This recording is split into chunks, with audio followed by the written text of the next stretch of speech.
All right. We are live. How's everybody doing? See who's on there. Did a video before, but it was pretty dark. So I figured I'd come on now and see what's going on. Oh, somebody calling me. I can go to voicemail. But Echo. Some reason Echo HC 1500 trimmers. I've gotten 4 of them in the past, say 2 months to fix, and it's usually carburetors. But this time it was actually spark plug. The customer had bought a Chinese carburetor. I told him not to. We couldn't get it to tune right, up, down, whatever. So we ended up taking the Zema, the original C1 carburetor, getting one, put it on, and it was still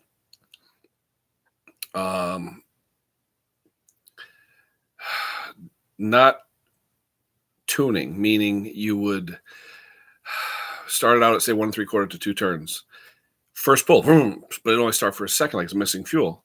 You hit in the primer bowl, everything's working great, getting fuel. I even took the carburetor off to make sure that the impulse line was in the right spot and all that, and still the same thing, So anyway,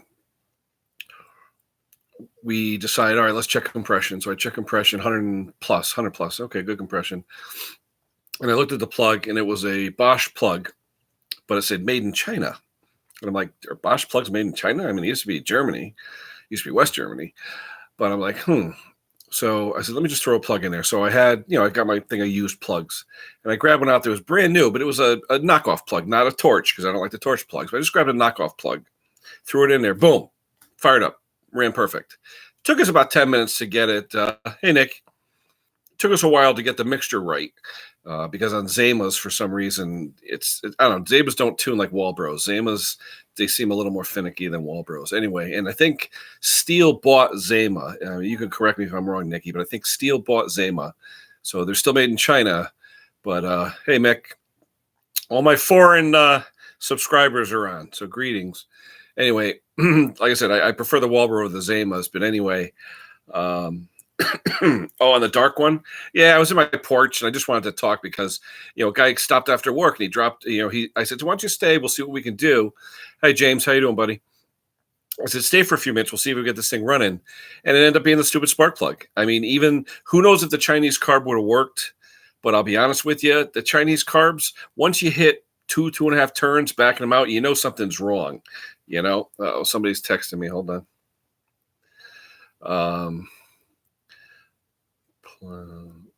Hold on 1 second, guys. Sorry about that. So anyway, put on the Zema, and we couldn't get it to tune. So then I checked compression was good, everything was good. So I said, let's look at the plug. But does anyone know anything about Bosch plugs? Are they made in China now? Because he used to say Bosch was made in Germany. Actually, it was West Germany years ago, before '89, and then it would always be Bosch Germany. But I saw this plug. It said Bosch. It was green, just like a regular Bosch, but it didn't have like a WR number on it or anything. It just had a weird number, like 356 or something. But it said China, and I've never seen. Are Bosch's made in China? I don't know. Anyway, so after we took it out, we put in the generic plug. Started up, ran fine. Took us about 10 minutes to tune it to get it to idle right. But one thing I wanted to tell you guys: if you look at the factory Echo manual for these HC 1500s, it says the idle should be at 3,000, which is fine. The clutch won't engage. 3,000 is fine. But it says the high between 11 and 12,000 RPM. I'm like, whoa, wait a minute. This isn't a saw. This is a hedge trimmer, And it says 11 to 12, no matter if it's the 1500 or the 2000. And I said, wait a minute. So anyway, I was tuning the carb, and I got it to go 7, 8, even 9,000. It was screaming pretty good.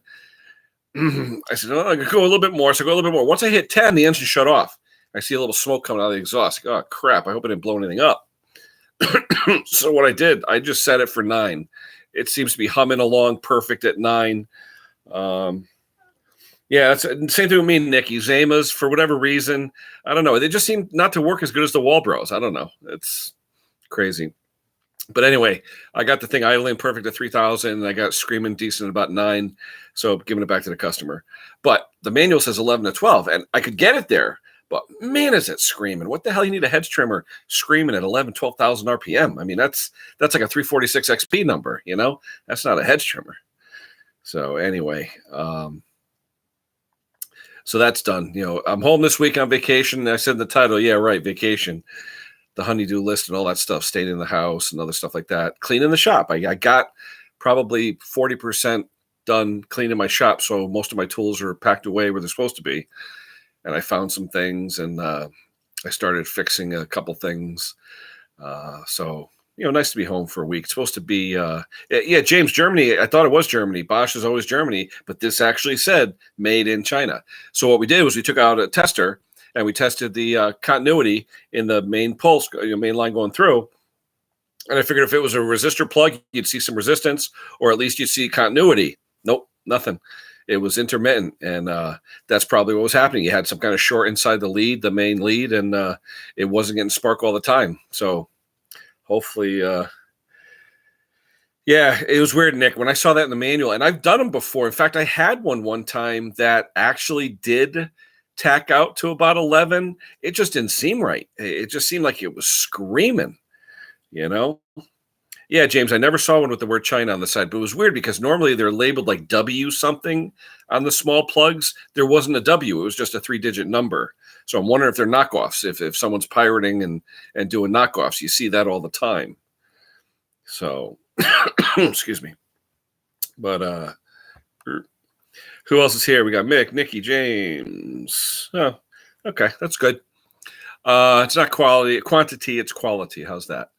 So tomorrow I did some, I have one of these reseeding machines that I borrowed from a friend of mine, that rips up with the blades. It rips up the lawn to a depth of say 1 to 2 inches and drops the seed. You rent them at Home Depot. In fact, this guy bought it at Home Depot. The guy blew the engine in it, and I threw a Harbor Freight engine on it. So I borrowed that today. It really works really good. I think it worked great as a Thatcher too for reseeding. Bosch factories. Okay, maybe. It was just weird because I didn't see the W on the plug. Usually there's a W on those plugs. In fact, all the old ones I have the W's on them. It was just weird seeing China on the plug. Usually Bosch, you see the green stripe, the green ring around it. But I had just never seen China before. Brazil I've seen. I've actually seen Brazil. So yeah, Mr. Google. What else? Trying to think what else. Oh, I was looking at, is it Bayou Hot Saws? The young fella on there. He had an interesting video today about porting and about what he does. And I guess he's going to get a little more into the science of it and so forth. He's doing some, if you want to visit his channel, I'll put a link. He's doing those charity builds for a woman named Valerie who has cancer, same type of cancer my daughter had. So if you see it, and you can contribute a few bucks, she has a GoFundMe. It's not Patreon, so they're not getting money from you like Patreon does. GoFundMe, if you want to tip them, fine. Otherwise, it's just goes all to the recipient. So I like GoFundMe, but on Patreon. But anyway, it hit my heart because it was the same cancer my daughter had. Anywho, Iron Horse, I guess he's riding dirt bikes, I see. So interesting. Yeah, educate you. I mean, in fact, most of the people I talk to, if there's a bad two-stroke, they'll throw a 6 or a 7 NGK in there. That's usually what they had. No vacation. Well, you just started, Maddie. So you've only been there 6-8 months. So your vacation isn't yet. But yeah, vacation is working on the house basically. So, but we're supposed to get the nor'easter on Wednesday. I mean, I'm going to plant some grass and hay, put the hay over and stuff. It's probably going to wash away because they said Wednesday a big nor'easter storm is going to be coming, torrential rains all day. So I'm not looking forward to that. And of course, today my friend who does fertilizing on my lawn decides to come by and drop the fertilizer down after I ripped up half my lawn for seeding. So that was a waste of money. Yeah, not Wednesday. Definitely not Wednesday. You can't trade days, Maddie? Oh, boy. But hey, Matt, did you or anyone pick up that 394 that was on Fleabay there? I don't know what the price ended up being. I know when I saw it was $50, and it looked like it was in decent shape. I don't know what it ended up going for, but it looked like it was in good shape. I think someone told me the price was going astronomical, so I think it was like $600 or something. Now there was one on there that looked pretty mint, and I think the price was up around $500-600, but it started at 25. So, but they give themselves 10 or 12 days to go on there. The price is going to go crazy through the roof. So Anywho, you working on anything, Matt? You going on tonight? Nice day today. Actually, it was warm. It was actually a warm day today. I was surprised. Um, yeah, they all need review. There you go. Well, I like your philosophy, Matt. Though $50 parts off, you can't tell when. So, but I haven't seen too many. But I think it's this week, Maddie, marks a year this week, the 15th, 14th, that I started looking at your channel, and I got the orange disease. I think it was almost a year ago this week. Then I met up with you on Thanksgiving, got the tools. So, yeah, the orange fever. I definitely have it. But now that the shop's getting cleaned out, I can hopefully get to some of those saw builds that have been sitting probably for close to, 6 months to a year. So, yeah, Maddie will find it if it's out there somewhere. That's for sure. But that's the only problem with YouTube and Craigslist and all those things. People see everything and know what things are worth. So need to farm out. The only thing I'm going to do to it, Maddie, it just needs seals. I mean, it's in nice shape. He doesn't want to do bearings. I bought the kit from HL. I did all that, and I bought a set of cable rings. It was running great. So I just have to put those in. That's the first thing that has to go because he's actually a co-worker. He doesn't need it, he said, till around Thanksgiving. So not because I've had it for 3 months, but anyway, now that my bench will be clear, I'll have a spot to work on it. Because right now I just haven't a spot to put anything. I've been doing most of my stuff out in the driveway. Just parts and everything else been crowding up my my workbench. Just haven't had room. You got to have room. If you don't have room to work on anything, you never get anything done. I've got that. I've got 340, 350, 359, 346 XP, 262. I mean, you did it to me, Maddie. I spent a few bucks on orange over the past year, but I think I got some good deals. So hopefully, now I just have to start cutting some wood. That's my problem. I'm like you, where doing a 346 XP conversion, I'll bring up one of my carcasses and we can do it up at your place. Let me know, because I'll be a guest host. It's funny. What is the catalyst for tidying up? Just time. Lately now it's leaf and chainsaw and blower season.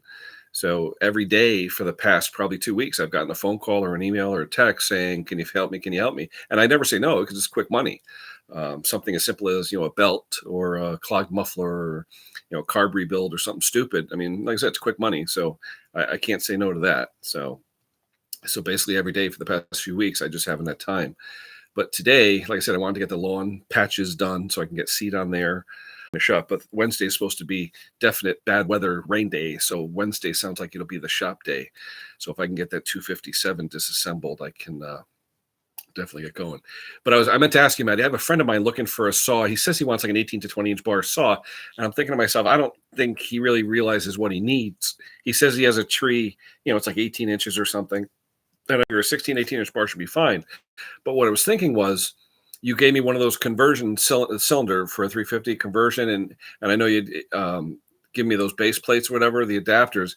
I was thinking about maybe taking one of those and putting my 340 that had the blown cylinder, make it into a 350. It didn't have to be all ported and stuff. Maybe do something like that. I'm wondering if, though, with one of those kits you gave me, if that would be enough to power an 18-inch bar. I forget what brand, that silver box, whatever that was. You gave me a couple of those when I saw you at the get together. But I was going to throw one of those together for this guy. And if it's enough to power an 18-inch bar, he'll be happy. But I know, anything's better than, 325 pitch. You're right. Yeah. Yep. But I'm just wondering, though, I think I don't have a 340 top end, so I would use one of those base plates and convert it to a 350. But you had given me one that you took 20 off of for squish. I should try slapping it together just to see what the squish is, and maybe I'll run it like that.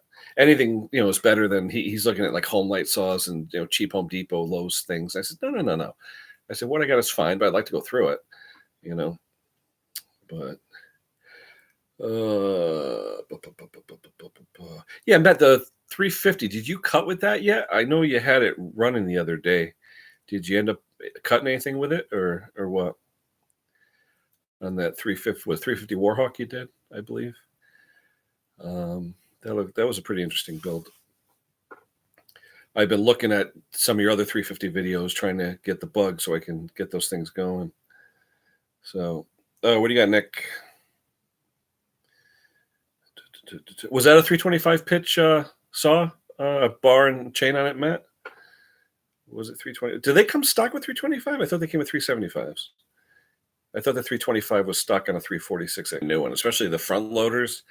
They really, it's like, why am I sweating? Well, the dryer hose. Yeah, that's what I think. That's what we ran at the get together. I bought a couple of those chains too.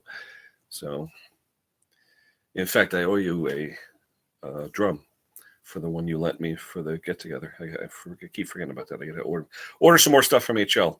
I'm trying to get a 346 XP cover for the one that has the primer bulbs. They've been out of stock for months.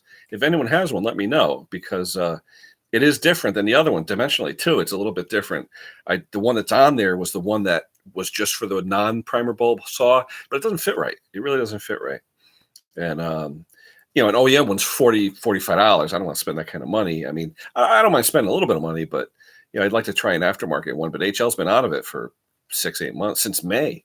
Been the side of it. That's really the only difference, I would say. But it seems like the stock one that when I bought the saw, the guy just cut a hole in the side of it for the bulb. It works, but it just doesn't fit right. I bought the clips, so I want to put the clips on them and the screwed-in clips so you can clip it like it's supposed to be. But because mine's a 2007 346 XP, so I'd like to put the clips on it.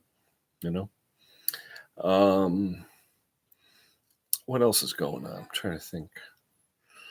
Oh, funny story. Guy called me up. Now, this guy called me in May, I think it was May, and he said, I'm having a problem with my John Deere Sabre. And I knew exactly what it was. The valves needed adjusting. I knew exactly what it was. He said, I replaced the battery, replaced the starter, but it's the same thing when the valves run out of adjustment. It doesn't want to start. They replace batteries, starters, all that stuff. I knew exactly what it was. So I said to him, I'm busy today, but I could probably pick it up tomorrow and fix it for you.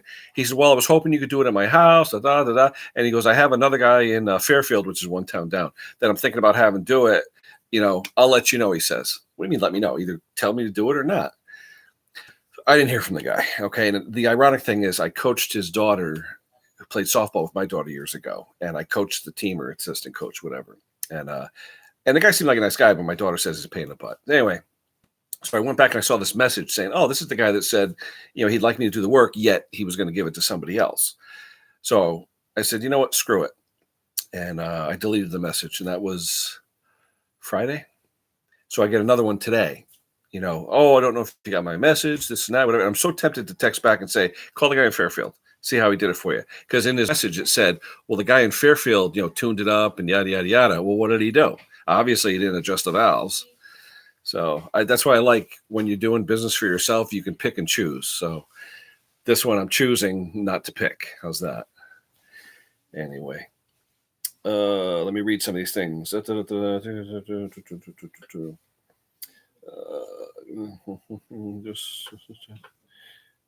going off screen. That's cute. Hi, Terry. Welcome.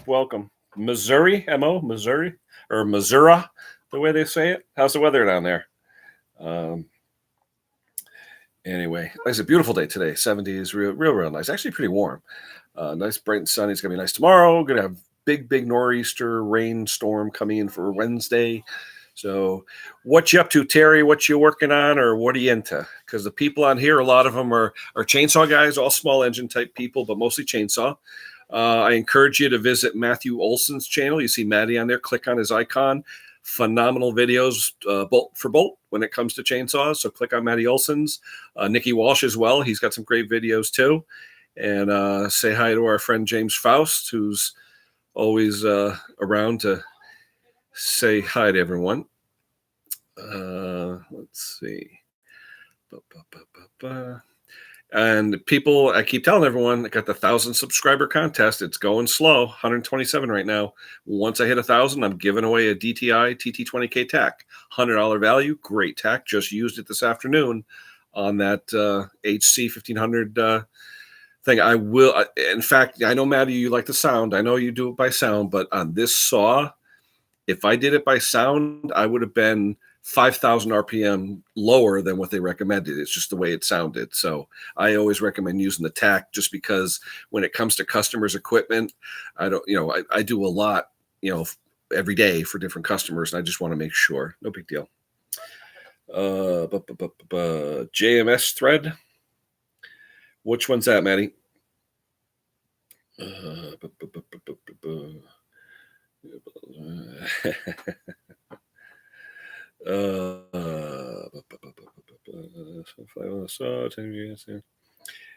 Okay. Yeah, I had another one of those saws someone gave me. It was a bear to pull, and it's a sheared flywheel key. What I didn't realize on those Echoes, it's a plastic flywheel with a steel insert molded, the plastic's molded over it with the fins. So if you have a crappy one, it'll thing. All right, Maddie, we'll talk to you later. Hopefully you'll be on later. I'll chime in. I'm going to get off fairly soon. It's at 21 minutes already. I'll go probably to the half hour. What else? Is James still there? I'm wondering if James is still there. A friend of mine just went to Indy and grabbed a bunch of sliders at White Castle, and I was thinking of James Faust because he's over by that area. Let's see. What do you use for a TAC, Nick? Yeah, you could win it. Whoever, but I gotta wait 1,000. I want the 1,000. I want to be able to go live with a phone or a tablet or something like that because it's more fun. I'm not going to bring this thing outside because it's just a pain in the butt. It doesn't have a forward-facing camera, so I wouldn't be able to see anything I was doing. It'd be a real pain in the butt, So, small engine shop. Oh, okay. Oh, I was gonna say Missouri. Do you know Brian? Brian Miller. He's the real big puller guy out in Missouri, as far as I know. I've ordered for him for years. Real good guy. I don't know much about Missouri though. I don't know too much about that state, but small engine shop, just like do it on the side or your business, Terry? Because mine is just a side thing. I just do it for coffee money, basically. I do it to support my hobby of tractors and small engines, stuff like that. And I usually use, 100% of the proceeds for two things: food, because I love food, and tools. So if people say, reinvest in the business, I do. I reinvest in the business, meaning my stomach. On the weekends, I go to the diner. I love diner food. I mean, we try and go all over the place. And the other half is a tool. So if I have to buy a tool to fix something, I'd rather buy a tool. Just like when I bought my house, I could pay someone to sand a floor, or I could buy a sander and use it to sand my own floors. So that's what I did. So, I'm a tool junkie. I love tools. You can never have enough tools. That's why people say, how many 1/2-inch wrenches do you have? There's never enough. 1/2-inch, 9/16, 7/16, 5, 8, I have 10, 12, 20 of each, and the funny thing is you go to grab one, you can't find one. That's always the way. Oh, deal. Okay. So you're trained too. You're factory trained, Terry? That's good. Yeah, absolutely, Nick. Reinvest. But Husqvarna, Brown Sharp, Kohler. Yeah, Kohler, I don't know. Kohler was my favorite for years. The K series was always my favorite in commands. But lately, with the Courage and some of the other crap they're putting out, they've sort of gone out of favor with me. I mean, I still love the older ones, don't get me wrong, but I don't know. It seems like Briggs seem a little more, I don't know, dependable lately, if you want to call it that. Kohler with the plastic and the way they're doing their cams and things. I don't know. I don't know if they have new engineers there at Kohler or what. Maybe they took some of the toilet engineers they're now working on engines, but it just doesn't seem like when she talks to me, Nikki, how's that? When she talks to me. I asked what was for dinner. I didn't get a response. So what time is it now? It's almost 7 o'clock and I still don't know what's for dinner. Val, what's for dinner? Hello? Val? Not answering. Anyway, talking to the kids. Anywho, yeah, like I said, the K series. Too bad the K series didn't have pressure lubrication. That would have been the ultimate engine. But I still love the Ks. Commands too. I see a lot of commands that are 20 years old, still pumping like crazy. Especially the ones that have the pump oils. Nowadays, I'll be honest with you. Hondas. Everybody loves the Hondas because they're cheap, easy to fix. They drop the prices on their parts by 90%. I used to pay $90 for a crankshaft. Now it's like $8. I mean, it's ridiculous. And now, Lonson and all those other Chinese things coming in, and, Toro has their offshore engines now. And The ones for Aaron's, their engines, I think they're Lonsons, but they're all what I call Chandas, right? The Chinese Hondas, the Honda clones. But what are you gonna do? Overhead valve, they're quiet. They run a lot nicer. I can't complain. I still love Kawasaki engines though for quietness. You get those John Deere push mowers with the clutches on them. I mean, they are nice and quiet. I just can't believe how quiet they are. Some of the older Briggs are loud, you know. But anywho, um, like I said, leaf season's coming. Even snowblowers. A couple of people have called me about getting snowblowers prepped. They say we're going to have a good winter, so I don't know. We'll see what happens. I hope so. I hope we have a good winter. But anyway, guys, it's coming up toward a half hour. I'm going to hit it. I think it's time for dinner. We'll see. Terry, it was great meeting you. Hopefully you'll subscribe. I got a contest going on. When I hit 1,000, I'm giving away a TT20K TAC, DTI TAC. Tell your friends. Hopefully I can have some good contact. Some good content that everyone will want to see. If there's any content anyone wants to see, email me at kensmallengines@aol.com or kensmallengines with an extra S on the end at gmail.com. I'll be glad to answer any questions I can. And again, thanks for watching. Subscribe, like, and we'll talk to everybody soon. James, if you're still there, we'll talk to you later, buddy. Nikki, Terry, everyone there. Take care, guys. We'll talk to you soon. Bye-bye.